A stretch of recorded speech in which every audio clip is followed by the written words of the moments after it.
Welcome back sa June Skyline Loft mga pards. Good morning mga pards. Merong bumisita sa atin mga tropa.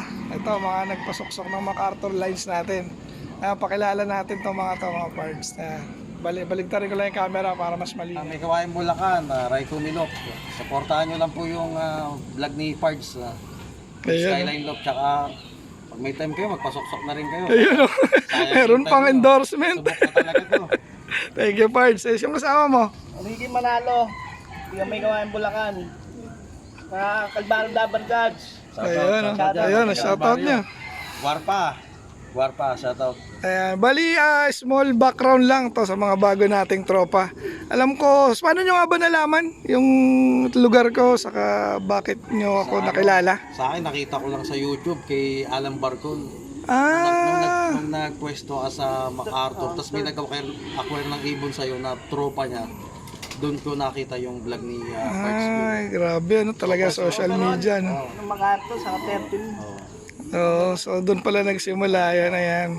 Bali, actually, silang dalawa, nagpunta na yan before. Hindi ko lang naisama sa video natin. Ngayon, bigla lang namin naisipan.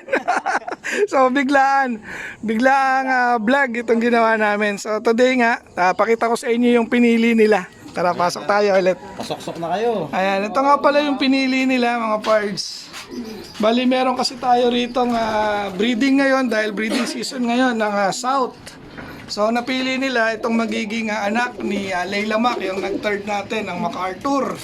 Then, pairing niyan, half-brother niya.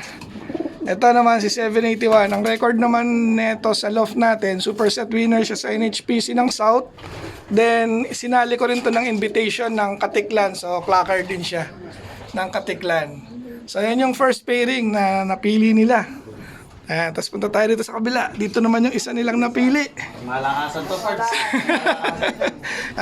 Tingnan natin kung ano mangyayari. Ito naman ang pairing dito. Ito si Yamato, against the light lang. Akit ka dito. Ayan, so si Yamato, bali tatay to ni Layla Mac. Tapos pinaris ko kay Team Yahoo yung ating 13th MacArthur. So ito yung second pairing naman na napili nila.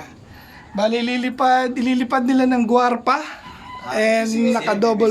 Mali pala, sorry. Ililipad nyo ng BBCM. Ayan.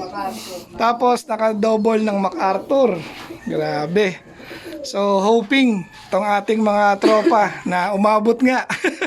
Dahil ganun talaga. Kahit ako hoping. Mga katropa. Ayan. Na kayo, Ayan. So yun na nga yung ano natin ngayon, content, biglaang content na bumisita sa atin, mga taga Bulacan. Sa masasabi ko mga Pards, subuhan nyo na. Ayun. Sayang yung panahon. Maganda pa naman yung racing industry ngayon. Oo nga. Palaki na palaki tayo. Tindi ng lalo na yung MacArthur. MacArthur, malaki Ang swerte ng mga nanalo ngayon. So tayo syempre, hindi naman laging Pasko. So may pinasok lang pero yun nga, hindi nakabalik. Sana mapunta yung swerte ni Pards sa amin. Ayun, oo naman. Saan tayo ng swerte? Oo, sa tuloy-tuloy lang. Sabi nga nila, di ba, gugulong pero hindi uurong. Okay. So ito sila, mga pards. So Tuloy-tuloy lang, next mga na kalapatids. vlog natin, pagkuha nila ng mga inakay. Ayan, baka may shoutout pa kayo mga pards. Ayan, shoutout lang Team Guarpa tsaka Team Calvario. Ayun, mga BBC.